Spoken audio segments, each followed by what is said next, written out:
Imaginez, un prophète de Dieu, enterré vivant sous terre, ses cris étouffés montant des abysses, tandis qu'au-dessus, son peuple danse, rit, trinque et célèbre sa mort comme une victoire divine. Ce n'est pas un film d'horreur, c'est une histoire vraie, gravée dans le Coran et les anciens tafsirs, un avertissement qui glace le sang. Bienvenue sur Récit éternel. Aujourd'hui, le peuple maudit d'Al-Ras et leurs crimes impardonnables. Si cette histoire vous secoue, likez, abonnez-vous et tapez SS pour saluer le prophète. Préparez-vous. L'horreur commence maintenant. Imaginez une vallée si fertile qu'elle semblait avoir été dessinée par la main même du Créateur. 12 villages s'étendaient comme des perles le long d'une rivière large et cristalline, une rivière que les habitants avaient nommée Al-Ras, la tête, car elle était la source de tout. L'eau qui irriguait les champs, les poissons, qui nourrissait les ventres, la fraîcheur qui apaisait les nuits brûlantes. Les berges étaient bordées de palmiers dattiers si hauts qu'ils semblaient toucher les nuages. Et les plaines verdoyantes produisaient du blé, de l'orge, des figues et des grenades en quantité si abondante que personne ne connaissait la faim. Les enfants jouaient nus dans les ruisseaux, les femmes pilaient le grain en chantant, les hommes labourèrent la terre avec des sourires satisfaits. C'était une terre bénie, une terre qui aurait dû pousser chaque cœur à la gratitude éternelle. Mais la gratitude est une fleur fragile. Elle a besoin d'être arrosée tous les jours par le souvenir de celui qui donne. Et chez le peuple d'Al-Ras, ce souvenir s'était peu à peu effacé. Tout avait commencé des siècles plus tôt, juste après le grand déluge qui avait purifié la terre sous le prophète Nuh alayhi salam. Parmi les survivants se trouvait Yaphith, l'un des fils de Nuh. Lorsqu'il s'était installé dans cette vallée encore vierge, il avait planté une graine. Une simple graine qu'il avait conservée de l'acre arbre béni de son père. Cette graine avait germé, grandi et était devenue un pin gigantesque, un arbre si imposant que ses branches formaient une voûte naturelle sous laquelle on pouvait s'abriter du soleil de midi.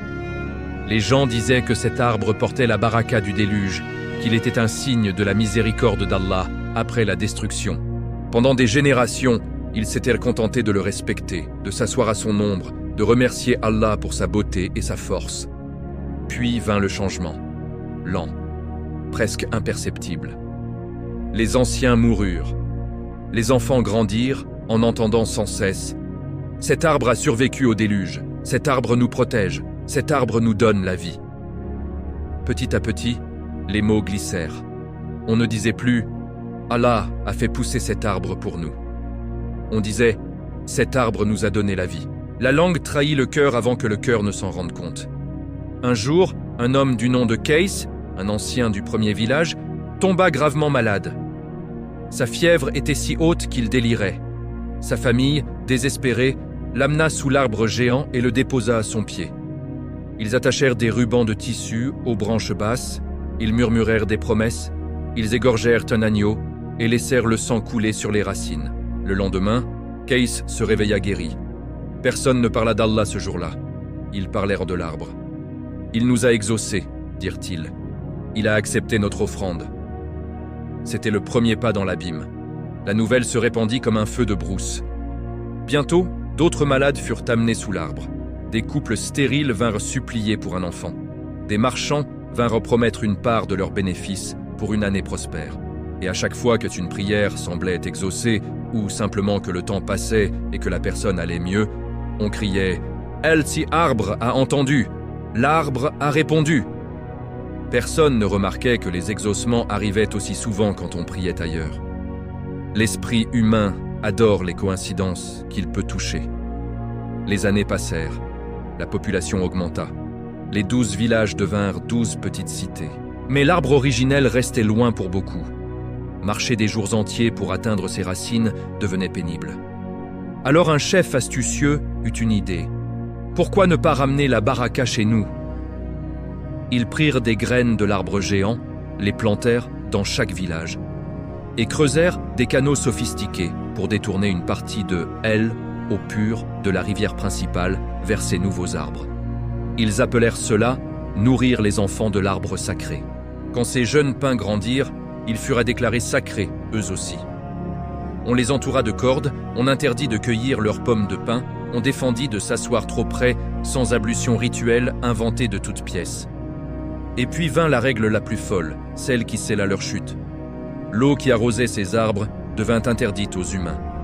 C'est l'eau des dieux, proclamèrent les prêtres autoproclamés. Boire ne serait-ce qu'une gorgée, c'est voler la vie même de nos protecteurs. On creusa d'autres puits et d'autres canaux pour les hommes, les femmes et le bétail. L'eau sacrée coulait librement, mais uniquement pour les arbres. Les enfants regardaient cette eau claire passer sous leurs pieds en se tordant de soif pendant les mois secs, et on leur disait « Patience, c'est pour le bien supérieur ». Imaginez la scène.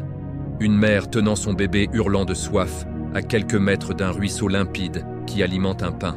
Elle détourne le regard, serre son enfant contre elle et murmure « Bientôt l'arbre nous récompensera ». C'était déjà de la folie. Mais la folie, quand elle est collective, prend des airs de piété. Chaque village développa ses propres rituels. Au début, était simple. Une petite offrande au pied de l'arbre le premier jour du mois. Puis cela devint plus élaboré.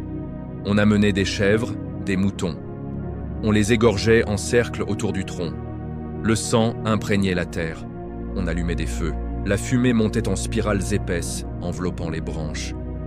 Les gens s'agenouillaient, front contre terre, et imploraient « Ô toi qui nous as sauvés du déluge, toi qui fais pousser nos récoltes, toi qui entends nos cœurs, accepte notre sacrifice. Donne-nous la pluie, donne-nous la santé, donne-nous des fils forts et des filles belles. » Et un jour, quelque chose répondit. Ce n'était pas une voix forte au début, juste un murmure porté par le vent, aigu, presque enfantin, qui semblait sortir du tronc lui-même. « Je suis satisfait. Continuez. Je vous protège. » Les gens se relevèrent en pleurant de joie. Ils s'embrassèrent. Ils dansèrent. Ils ouvrirent des outres de vin de datte, les tambours résonnèrent, les flûtes chantèrent. La nuit entière fut une explosion de liesse. Ils étaient convaincus. L'arbre parlait. L'arbre les aimait. Ils ne savaient pas et ne voulèrent pas savoir que cette voix ne était pas celle d'un arbre.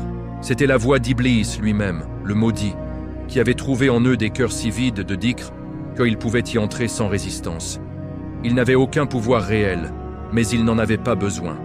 Il suffisait qu'ils croient. À partir de ce moment, les festivals mensuels devinrent obligatoires. Chaque village avait son jour, chaque arbre avait sa fête. Et une fois par an, tous les villages convergeaient vers le grand arbre originel pour la célébration suprême. 12 jours et 12 nuits de sacrifices, de danse, d'ivresse et de chants sous la tente de soie aux 12 portes. Le piège était refermé. Le peuple d'Al-Ras avait tout, la richesse, la beauté, la sécurité. Mais ils avaient perdu l'essentiel, la conscience de celui qui donne tout cela. Ils avaient appris la création et en avaient fait un Dieu. Et le vrai Dieu, dans sa miséricorde infinie, allait leur envoyer un rappel, sous la forme d'un homme seul, un homme qui allait frapper à leur porte, jour après jour, avec une vérité qu'ils ne voulaient plus entendre. Mais ceci, c'est pour le chapitre suivant. Si cette plongée dans les origines du mal vous a secoué, si vous sentez déjà le poids de cette trahison spirituelle, alors montrez-le. Likez cette vidéo pour que l'algorithme la partage davantage. Abonnez-vous à Récit éternel pour ne manquer aucun chapitre de cette histoire terrifiante. Et dans les commentaires, tapez S pour envoyer la paix et les salutations au prophète Muhammad. Les années avaient repassé depuis que les arbres parlaient pour la première fois. Les festivals mensuels étaient devenus le rythme même de la vie à Al-Ras. Chaque village avait son prêtre attitré, un homme vêtu de lin blanc brodé de fils d'or, le crâne rasé, sauf une mèche au sommet, symbole de la racine qui relie l'arbre au ciel. Ces prêtres avaient accumulé du pouvoir. Ils décidaient qui pouvait approcher de l'arbre sacré, qui pouvait boire eau profane, et qui devait jeûner pour apaiser la colère supposée des pins. Ils vivaient dans des maisons plus grandes que les autres, entourés de jardins où poussaient des fleurs qu'on n'offrait qu'aux arbres. Le peuple, lui, était heureux. Ou du moins, il se convainquait qu'il l'était. Les récoltes restaient abondantes.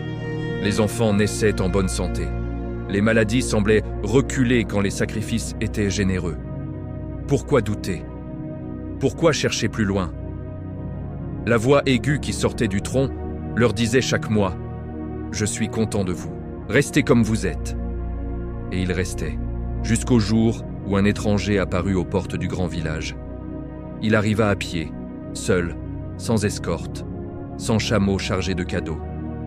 Sa tunique était simple, usée par le voyage, couleur sable. Ses sandales étaient recouvertes de poussière rouge venue des terres arides du nord. Il avait la barbe noire bien taillée, les yeux profonds comme des puits sans fond, et une sérénité qui dérangeait. Les gardes du village, des jeunes armés de lances courtes, le arrêtèrent à la entrée. « Qui es-tu? D'où viens-tu » ? « Je m'appelle Hanzala ibn Joud, de la lignée de Yahuda, fils de Yaqub alayhi salam. Je viens d'une terre lointaine, mais je suis envoyé ici par celui qui m'a créé, comme il vous a créé. » Les gardes se regardèrent. Un prophète ? Ils en avaient entendu parler dans les vieilles histoires, mais c'était du temps des ancêtres.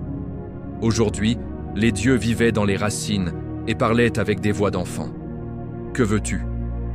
Parlez à votre peuple, leur rappeler qui leur donne vraiment l'eau, les récoltes, la vie. On le laissa passer, plus par curiosité que par respect. On le conduisit jusqu'à la place centrale, là où se dressait l'arbre originel, celui planté par Yaphith. À cette heure de la journée, la place était animée. Des marchands vendaient des dattes confites, des femmes pilant des épices, des enfants couraient entre les étals. Hanzala s'arrêta au pied de l'arbre, leva les yeux vers les branches mortes depuis peu d'une sécheresse passagère, puis se tourna vers la foule qui commençait à s'attrouper. Il parla d'une voix calme, mais qui portait loin, comme si le vent lui-même la portait. « Ô peuple d'Alras, regardez autour de vous, cette terre est riche, cette eau coule abondante, ces arbres grandissent fort. Mais dites-moi, qui a fait pousser la première graine? Qui a rempli la rivière après le déluge? Qui fait tomber la pluie quand vos nuages sont vides? Est-ce le bois que vous arrosez de sang? Est-ce l'écorce que vous implorez? Non. C'est Allah, unique, le vivant, celui qui n'a pas besoin de racines pour exister, ni de voix pour parler. Il vous a tout donné, et vous lui avez tourné le dos pour adorer ce qu'il a créé. Un silence tomba, puis un rire éclata. Un homme bedonnant, un marchand d'étoffes, s'avança en se tenant le ventre. « Tu parles comme un fou. Nos pères nous ont appris que cet arbre nous a sauvés. Il parle. Il nous répond. Toi, tu arrives de nulle part et tu nous dis de qu'abandonner ce qui nous protège depuis des siècles. » Hanzala ne s'ébranla pas. « Ce qui vous répond n'est pas cet arbre. C'est un murmure ancien, un ennemi qui hait votre créateur et qui hait votre âme. Il vous trompe parce que vous voulez être trompé. Revenez à Allah seul. Abandonnez ces rituels de sang et de feu. Buvez l'eau qu'il vous a donnée sans peur. Remerciez-le, et il vous pardonnera. » Des murmures s'élevèrent. Certains hochaient la tête, intrigués. D'autres crachèrent par terre. Une femme âgée, voilée de noir, cria « Blasphémateur!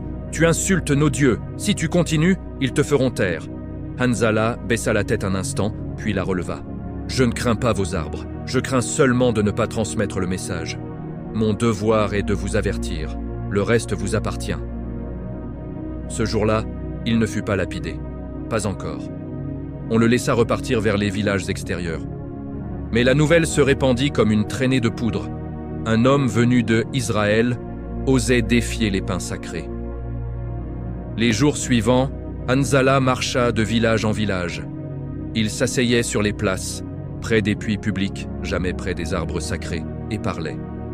Il racontait l'histoire de Nuh, du déluge, de la miséricorde d'Allah après la destruction. Il expliquait que les arbres n'étaient que des créatures, comme les hommes, comme les bêtes, comme les étoiles. Il leur montrait du doigt le ciel. « Regardez, le soleil se lève chaque matin sans que vous l'imploriez. La lune éclaire vos nuits sans que vous lui offriez du sang. Pourquoi cet arbre aurait-il plus de pouvoir qu'eux ?» Quelques âmes furent touchées. Une jeune fille nommée Leila, orpheline, vint le trouver en secret une nuit. Elle pleurait. « J'ai toujours eu peur de l'arbre. Quand mon père est mort, ils ont dit que c'était parce que nous n'avions pas assez sacrifié. Mais je sens au fond de moi que ce n'est pas vrai. » Hanzala posa une main sur son épaule. « Tu sens la vérité parce qu'Allah a laissé une lumière dans ton cœur. Protège-la, ne la laisse pas s'éteindre. » Mais Leila fut l'exception. La majorité réagissait par la moquerie, puis par la colère. Les prêtres commencèrent à prêcher contre lui. Dans les temples improvisés autour des arbres, ils disaient « Cet homme est un sorcier. Il veut nous priver de la protection de nos dieux. Si nous l'écoutons, la rivière s'asséchera, les récoltes pourriront, nos enfants mourront. » Ils inventèrent des histoires. Hanzala aurait été vu en train de cracher sur les racines, d'uriner près des canaux sacrés. Bientôt, des enfants le suivaient en jetant des cailloux. Des hommes le bousculaient dans les marchés. Une nuit, on mit le feu à la petite hutte où il passait la nuit dans un village reculé. Il s'en sortit indemne, mais le message était clair. « Tu n'es pas le bienvenu. » Pourtant, Hanzala ne partit pas. Il continua, année après année. Il vieillit sous leurs yeux. Ses tempes grisonnèrent, son dos se voûta légèrement, mais sa voix resta ferme. Il disait « Je ne vous demande pas de m'aimer. Je vous demande de vous aimer vous-même assez pour revenir à votre Créateur avant que il ne vous rappelle à lui par la force. » Un jour, lors d'un festival mineur dans le 3e village, il osa s'approcher de l'arbre pendant la cérémonie. La foule était en transe, les tambours battaient, la fumée montait, les prêtres psalmodiaient.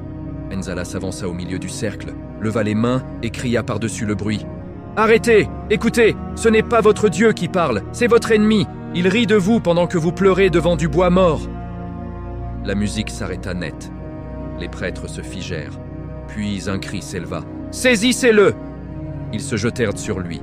Des mains le frappèrent, des pieds le piétinèrent. Il ne se défendit pas. Il se contenta de répéter, le visage en sang. « Mon Seigneur, guide-les, ou protège-moi de leur aveuglement. » On le traîna hors du village, et on le laissa pour mort dans le désert. Mais Allah le releva, il revint, toujours. Les années devinrent des décennies. Hanzala devint une légende vivante. Pour les uns, un fou dangereux. Pour les rares autres, un signe d'espoir. Mais le culte s'était enraciné trop profondément. Les enfants naissaient déjà avec des prières aux arbres dans la bouche. Les prêtres avaient maintenant des écoles où l'on apprit à haïr quiconque doutait. Et puis vint l'année où tout bascula. La grande fête annuelle approchait, 12 jours autour de l'arbre originel. Hanzala décida d'y aller, pas pour convaincre. Il savait que c'était trop tard. Il y alla pour témoigner une dernière fois, pour voir de ses propres yeux jusqu'où la trahison pouvait aller. Ce qu'il vit là-bas le brisa. Mais ce qu'il fit ensuite, c'est là leur destin. Le 12e jour du mois sacré approchait. Dans toute la vallée d'Al-Ras, une fièvre collective s'était emparée des cœurs. Les routes poussiéreuses se remplissèrent de caravanes. Des familles entières sur des ânes chargés de ballots, des troupeaux de moutons et de chèvres conduits par des bergers au visage peint de signes rituels, des chariots débordant de dattes de vin fermenté et de tissus précieux. Tous convergeaient vers le grand village central, là où se dressait l'arbre originel. Le pin géant planté par Yafit, maintenant vieux de siècles, mais toujours majestueux, malgré les signes de fatigue que certains commençaient à remarquer.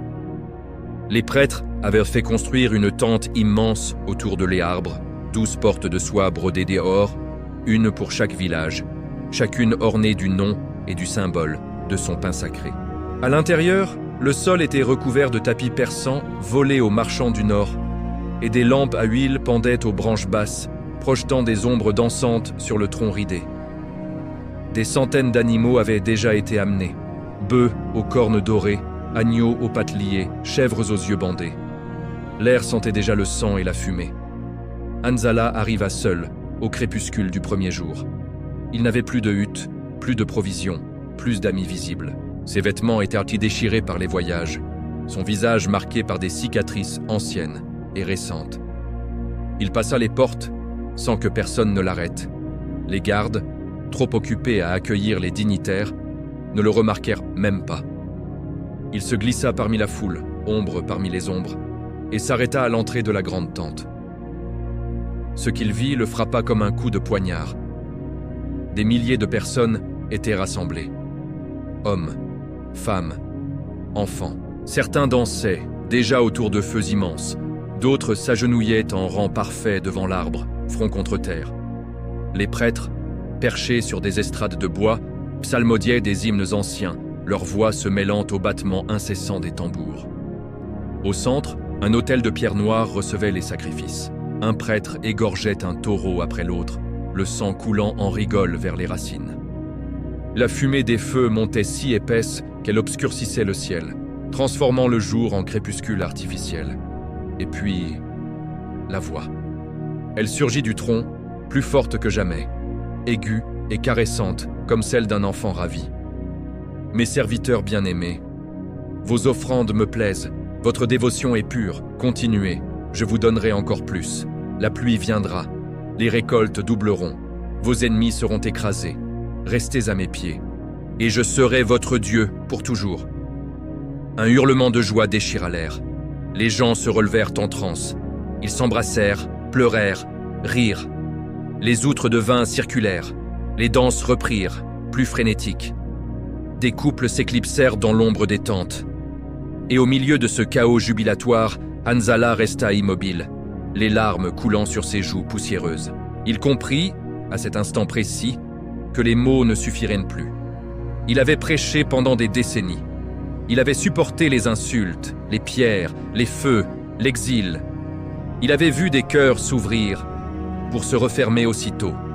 Mais ici, sous cette tente, il voyait l'âme entière d'un peuple, corrompu, ivre, heureuse dans sa corruption. Ils n'étaient plus égarés. Ils étaient perdus, volontairement, joyeusement. Il leva les yeux vers le ciel, là où la fumée laissait entrevoir quelques étoiles. « Ô mon Seigneur, tu vois, tu entends, tu sais. Tes serviteurs ont choisi. Ils t'ont rejeté pour un bois mort.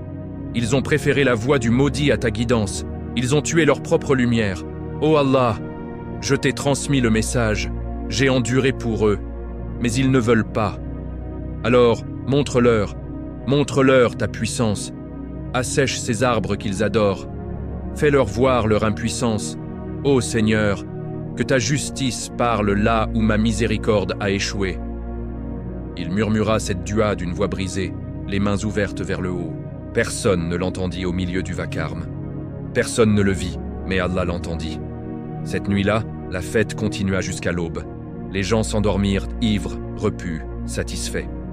Les feux s'éteignirent lentement. Les prêtres rentrèrent dans leurs pavillons luxueux. Hanzala, lui, s'éloigna de la tente et marcha jusqu'à une colline voisine.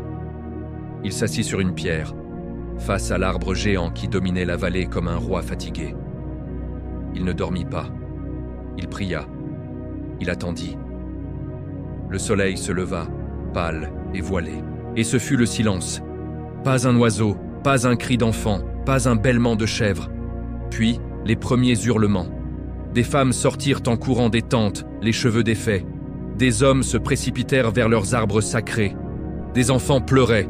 Partout, le même spectacle. Les pins, tous les pins, ceux des 12 villages et le grand arbre originel, étaient morts. Pas fanés, pas jaunis, morts. Les aiguilles étaient de tomber en une nuit, formant un tapis brun et sec autour des troncs. Les branches pendaient, cassantes comme du verre. L'écorce se craquelait, révélant un bois gris et creux. Même l'arbre géant, celui que des générations avaient appelé le père de tous, se dressait squelettique, comme si la ville avait quitté en un souffle. Les canaux sacrés étaient encore humides, mais l'eau semblait n'avoir rien nourri. La panique éclata. « Nos dieux sont morts ! C'est une malédiction. C'est lui, c'est le sorcier. » Les regards se tournèrent vers Hanzala. On l'avait vu la veille, près de la tente. On l'avait vu prier sur la colline. La foule se rassembla autour de lui alors qu'il descendait lentement vers le grand village. Des centaines, puis des milliers. Ils formaient un cercle menaçant. Un prêtre principal, un homme au visage tatoué de spirales, s'avança, pointant un doigt tremblant. « C'est toi, tes paroles ont maudit nos dieux. Tu as invoqué ton démon pour les tuer. » Hanzala les regarda calmement. « Ce ne sont pas des dieux, ce sont des arbres, et les arbres meurent, quand Allah le décide. Il vous a montré leur faiblesse. Il vous a montré qu'ils ne peuvent ni se protéger, ni vous protéger. Revenez à lui maintenant, avant qu'il ne vous montre autre chose. » Un rire nerveux parcourut la foule, puis la colère. « Il se moque de nous. Il veut que nous soyons faibles comme lui. Il faut le sacrifier, offrons-le à l'arbre, enterrons-le sous les racines pour apaiser la colère. » Hanzala ne bougea pas. Il savait ce qui allait arriver. Il l'avait su depuis des années. Mais il ne fuit pas. Il resta là, au milieu d'eux, les yeux levés vers le ciel. « Faites ce que vous devez faire. Mon Seigneur est témoin. » La foule s'avança. Des mains le saisirent. Des cordes furent nouées autour de ses poignets. On le traîna vers l'arbre originel. Mais avant qu'ils ne commencent à creuser, une femme brisa le cercle. C'était Léla, celle qui était venue le trouver en secret des années plus tôt. Elle était maintenant une jeune femme, les yeux rougis par les larmes. « Arrêtez, il dit la vérité. Regardez, les arbres sont morts parce qu'ils n'étaient de rien. Allah les a fait mourir pour vous réveiller. » On la repoussa violemment. Un homme la frappa au visage. Elle tomba, mais continua de crier. « Ne faites pas ça! Vous allez tous périr !» Personne ne l'écouta. Ils commencèrent à creuser. Pas une tombe large et digne. Un puits étroit, vertical, juste assez large pour un corps.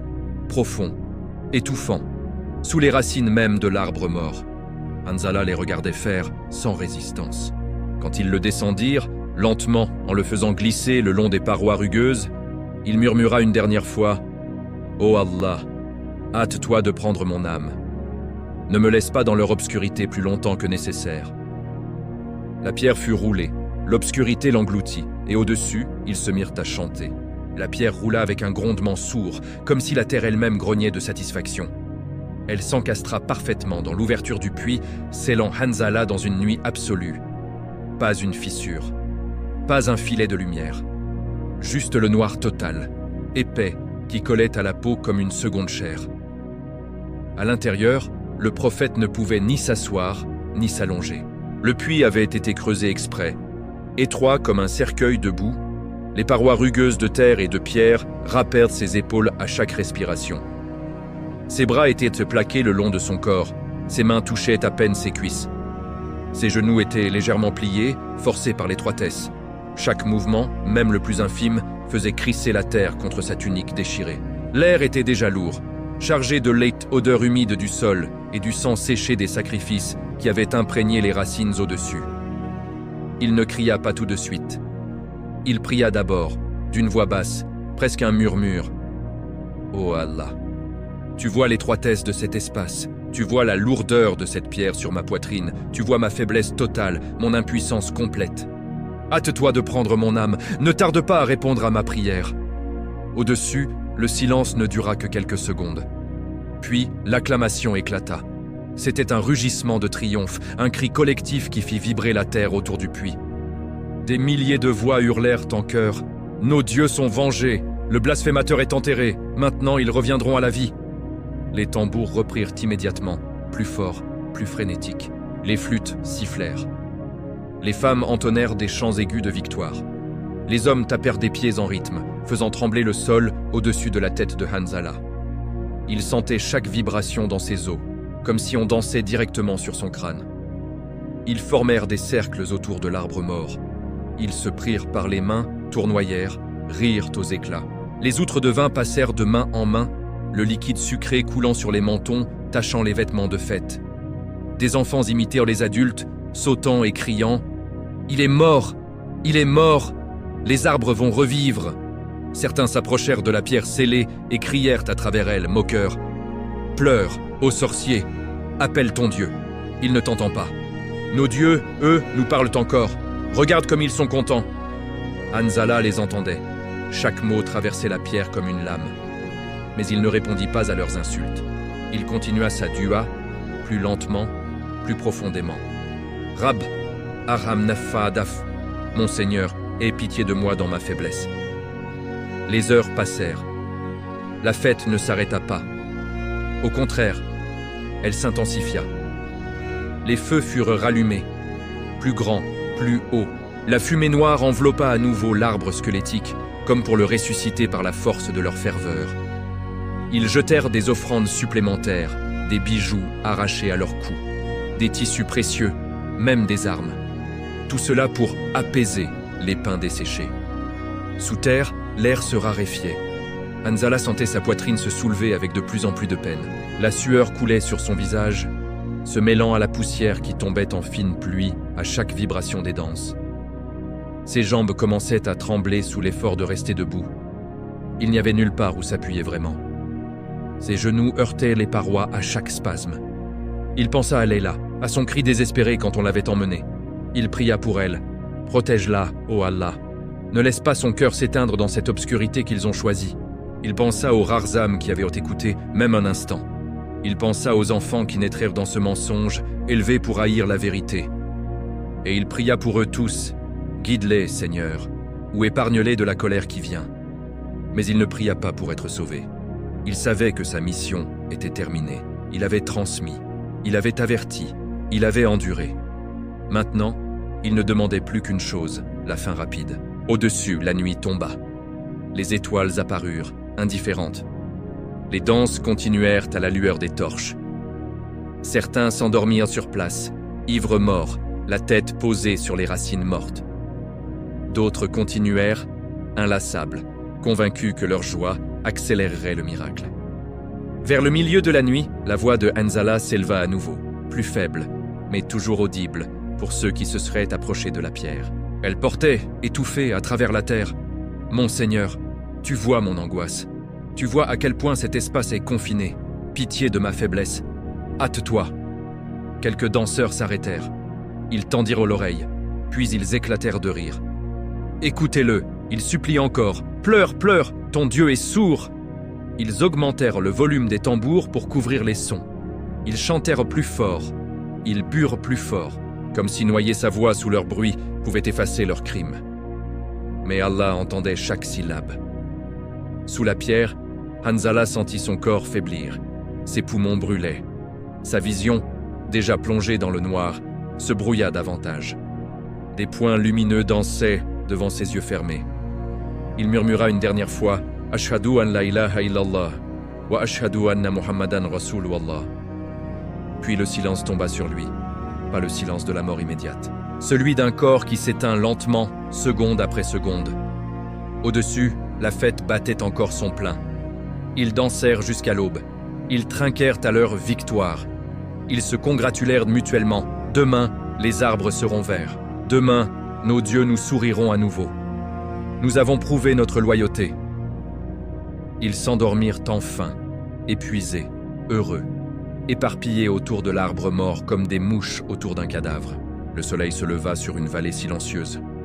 Les oiseaux ne chantaient pas. Le vent ne soufflait pas. Même la rivière semblait retenir son cours. Et sous la pierre, plus aucun son ne montait. Hanzala était parti. Son âme avait été élevée, libérée de cette prison de terre et de cruauté. Allah l'avait accueilli parmi les martyrs, ceux qui meurent pour sa cause sans jamais fléchir. Mais, pour le peuple d'Al-Ras, c'était seulement le début de la fin. Ils se réveillèrent avec la gueule de bois, la bouche pâteuse, les yeux rougis. Ils regardèrent l'arbre, toujours mort, les branches toujours cassantes, les racines toujours sèches. Un murmure parcourut la foule. Pourquoi ne reviennent-ils pas? Nous avons offert le sacrifice ultime. Puis la colère revint, dirigée contre le mort sous leurs pieds. Il faut attendre, il faut faire plus, il faut... Mais au loin, à l'horizon, quelque chose changeait. L'air devenait lourd.